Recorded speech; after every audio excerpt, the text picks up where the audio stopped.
حضرت انس بن مالک رضی اللہ عنہ سے مروی ہے کہ نبی صلی اللہ علیہ وسلم کی مدینہ منورہ تشریف آوری کے بعد حضرت عبداللہ ابن سلام رضی اللہ عنہ برگاہ رسالت میں حاضر ہوئے اور کہنے لگے، یا رسول اللہ صلی اللہ علیہ وسلم، میں آپ سے 3 باتیں پوچھتا ہوں جنہیں کسی نبی کے علاوہ کوئی نہیں جانتا۔ نبی صلی اللہ علیہ وسلم نے فرمایا، پوچھو۔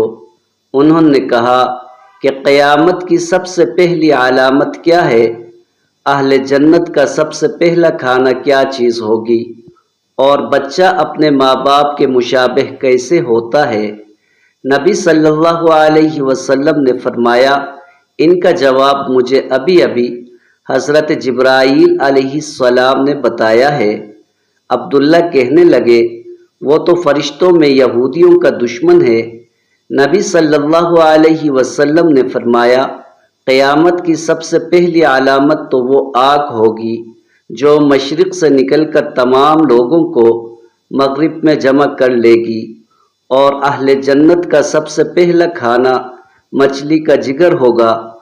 اور بچے کے اپنے ماں باپ کے ساتھ مشابہ ہونے کی وجہ یہ ہے کہ اگر مرد کا پانی عورت کے پانی پر غالب آ جائے تو وہ بچے کو اپنی طرف کھینچ لیتا ہے، اور اگر عورت کا پانی مرد کے پانی پر غالب آ جائے تو وہ بچے کو اپنی طرف کھینچ لیتی ہے۔ مسند احمد، حدیث نمبر 12503۔